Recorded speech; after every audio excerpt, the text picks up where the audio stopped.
ನಮಸ್ಕಾರ ಕನ್ನಡ ನಾಡಿಗೆ ಸ್ವಾಗತ. ನಾನು ನವಿತಾ ಜೈನ್. ಮಂಗಳೂರಿನಲ್ಲಿ ಭಾರೀ ಮಳೆಗೆ ಕಡಲ್ಕೊರೆತ ಉಂಟಾಗಿದ್ದು ಬಟ್ಟಪಾಡಿ ಉಳ್ಳಾಲ ಕಡಲ ತೀರದಲ್ಲಿ ಅಲೆಗಳ ಅಬ್ಬರ ಜಾಸ್ತಿಯಾಗಿದೆ. ಬಟ್ಟಪಾಡಿ ಕಡಲ ತೀರದಲ್ಲಿ ರಸ್ತೆಯೇ ಸಮುದ್ರ ಪಾಲಾಗಿದೆ.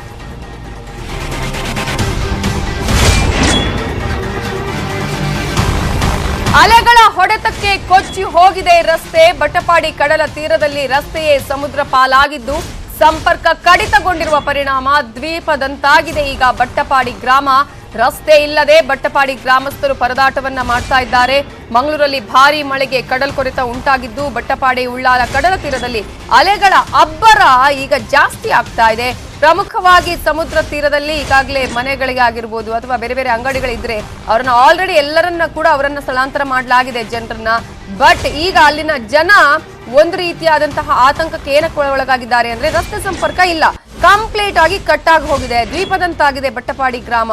ರಸ್ತೆ ಇಲ್ಲದೆ ಬಟ್ಟಪಾಡಿ ಗ್ರಾಮಸ್ಥರು ಪರದಾಟವನ್ನ ಮಾಡ್ತಾ ಇದ್ದಾರೆ. ಬಟ್ಟಪಾಡಿ ಉಳ್ಳಾಲ ಕಡಲ ತೀರದಲ್ಲಿ ಅಲೆಗಳ ಅಬ್ಬರ ಜಾಸ್ತಿ ಆಗ್ತಾ ಇರೋದು. ಮಂಗಳೂರಿನಲ್ಲಿ ಈಗಾಗಲೇ ಬೇರೆ ಬೇರೆ ಬೀಚ್ಗಳಲ್ಲಿ ಕಡಲ್ ಕೊರೆತ ಉಂಟಾಗಿದೆ, ಅಲೆಗಳ ಅಬ್ಬರ ಜಾಸ್ತಿ ಆಗಿದೆ. ಈಗಾಗಲೇ ಬಟ್ಟಪಾಡಿ ಗ್ರಾಮ ಗಮನಿಸಬಹುದು ನೀವು ಯಾವ ರೀತಿ ಆಗಿದೆ ಅನ್ನೋದನ್ನ. ಅಲ್ಲಿ ರಸ್ತೆ ಸಂಪರ್ಕ ಇಲ್ಲ, ಜನರಂತೂ ಈಗ ಆ ಕಡೆಯಿಂದ ಈ ಕಡೆ ಹೋಗೋದಿಕ್ಕೂ ಸಾಧ್ಯವಿಲ್ಲದಂತಹ ಪರಿಸ್ಥಿತಿ ಇದೆ. ದ್ವೀಪದಂತಾಗಿದೆ.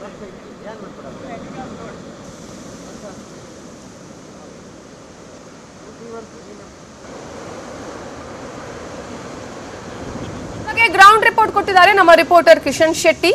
ಏನಾಗಿದೆ ಅಲ್ಲಿನ ಸಿಚುವೇಶನ್ ನೋಡೋಣ. ಕನ್ನಡ ಜಿಲ್ಲೆಯಲ್ಲಿ ಭಾರಿ ಮಳೆ ಆಗ್ತದೆ. ಈ ಭಾರಿ ಮಳೆ ಮುಂದಿನ 4-5 ದಿನಗಳ ಕಾಲ ವಿಸ್ತರಿಸುವಂತಹ ಸೂಚನೆಯನ್ನು ಕೂಡ ರಾಜ್ಯ ಹವಾಮಾನ ಇಲಾಖೆ ಕೊಟ್ಟಿರುವಂಥದ್ದು. ಒಂದು ಕಡೆ ನದಿಗಳು ಉಕ್ಕಿ ಹರಿತಾ ಇದ್ರೆ ಇನ್ನೊಂದು ಕಡೆ ಸಮುದ್ರ ಕೂಡ ಅಬ್ಬರಿಸ್ತಾ ಇದೆ. ನಾನೀಗ ಮಂಗಳೂರಿನ ಉಳ್ಳಾಲದ ಬಟ್ಟಪಾಡಿ ಕಡಲ ಕಿನಾರೆಯಲ್ಲಿದ್ದೇವೆ. ಈ ದೃಶ್ಯಗಳಲ್ಲಿ ಗಮನಿಸ್ತಾ ಇರಬಹುದು, ರಸ್ತೆ ಸಂಪೂರ್ಣವಾಗಿ ನಾಮಾವಶೇಷ ಆಗಿದೆ. ಕಡಲ ಅಬ್ಬರಕ್ಕೆ ರಸ್ತೆ ಆಪೋಷಣಗೊಂಡಿರುವಂಥದ್ದು.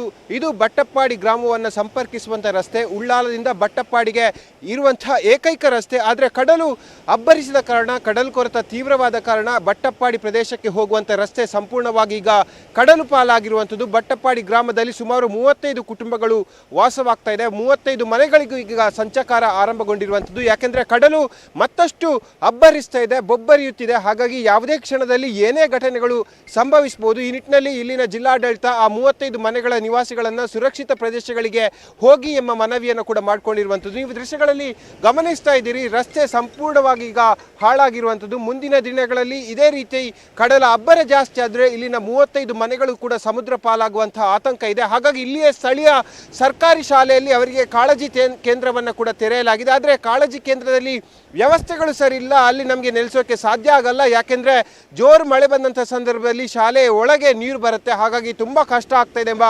ಅಳಲನ್ನು ಕೂಡ ಇಲ್ಲಿನ ಸ್ಥಳೀಯರು ತೋರಿಸ್ತಾ ಇದ್ದಾರೆ. ನೀವು ದೃಶ್ಯಗಳಲ್ಲಿ ಗಮನಿಸ್ತಾ ಇದ್ದೀರಿ, ರಸ್ತೆ ಸಂಪೂರ್ಣವಾಗಿ ಈಗ ಕಡಲು ಪಾಲಾಗಿರುವಂಥದ್ದು. ಇದೇ ರೀತಿಯಾಗಿ ಉಳ್ಳಾಲದ ಕಡಲ ಕಿನಾರೆ ಆಗಿರ್ಬೋದು, ಮತ್ತೊಂದು ಭಾಗದಂಥ ಸುರತ್ಕಲ್ನ ಕಡಲ ಕಿನಾರೆ ಆಗಿರ್ಬೋದು, ಎಲ್ಲವೂ ಕೂಡ ಇದೇ ರೀತಿಯ ಪರಿಸ್ಥಿತಿಯನ್ನು ಎದುರಿಸ್ತಾ ಇದೆ. ಹಾಗಾಗಿ ಇಲ್ಲಿ ಶಾಶ್ವತವಾಗಿ ಕಡಲ್ ಕೊರೆತವನ್ನು ನಿವಾರಿಸೋಕ್ಕೆ ಕಾಮಗಾರಿಯನ್ನು ಮಾಡಬೇಕು, ತಡೆಗೋಡೆಯನ್ನು ನಿರ್ಮಾಣ ಮಾಡಬೇಕೆಂಬ ಮನವಿಯನ್ನು ವರ್ಷದಿಂದ ವರ್ಷಕ್ಕೆ ಇಲ್ಲಿನ ಜನ ಮನವಿಯನ್ನು ಕೊಡ್ತಾನೆ ಇದ್ದಾರೆ. ಆದರೆ ಮನವಿ ಯಾವುದೇ ಕಾರಣಕ್ಕೂ ಇಲ್ಲಿ ಅಧಿಕಾರಿಗಳ ಕೈ ಸೇರಲ್ಲ, ಜನಪ್ರತಿನಿಧಿಗಳ ಕೈ ಸೇರಲ್ಲ. ಕೇವಲ ಭರವಸೆಯ ಮಾತುಗಳು ಮಾತ್ರ ಅವರಿಂದ ಹೊರ ಬರ್ತಿದೆ ಎಂಬ ಆಕ್ರೋಶ ಕೂಡ ಸ್ಥಳೀಯರು ವ್ಯಕ್ತಪಡಿಸಿದ್ದಾರೆ. ಇನ್ನು ಈ ಭಾಗದಲ್ಲಿ ಗಮನಿಸ್ತಾ ಇದ್ದೀರಿ, ಕಡಲು ಬಹಳಷ್ಟು ಪ್ರಕ್ಷುಬ್ಧವಾಗಿರುವಂಥದ್ದು. ಕಡಲ ತೀರದಲ್ಲಿರುವಂಥ ಒಂದು ಖಾಸಗಿ ರೆಸಾರ್ಟ್ ಕೂಡ ಈಗ ನಾಶವಾಗುವಂಥ ಸ್ಥಿತಿಯಲ್ಲಿ ಇರುವಂಥದ್ದು. ಯಾಕೆಂದರೆ ಕಳೆದ ಒಂದು ವಾರದಿಂದ ಕಡಲು ಸ್ವಲ್ಪ ಮಟ್ಟಿನ ಶಾಂತವಾಗಿತ್ತು ಮತ್ತು ಕಡಲ ಅಬ್ಬರ ಕೂಡ ಇಷ್ಟರ ಮಟ್ಟಿಗೆ ಇರಲಿಲ್ಲ. ಆದರೆ ಈಗ ಕಡಲು ಸಂಪೂರ್ಣವಾಗಿ ಪ್ರಕ್ಷುಬ್ಧವಾಗಿದೆ. ಯಾಕೆಂದರೆ ಇಡೀ ದಕ್ಷಿಣ ಕನ್ನಡ ಜಿಲ್ಲೆ ಮತ್ತು ಪಶ್ಚಿಮ ಘಟ್ಟದಲ್ಲಿ ಭಾರೀ ಮಳೆ ಆಗ್ತಿರುವ ಹಿನ್ನೆಲೆಯಲ್ಲಿ ಎಲ್ಲ ನದಿಗಳ ನೀರು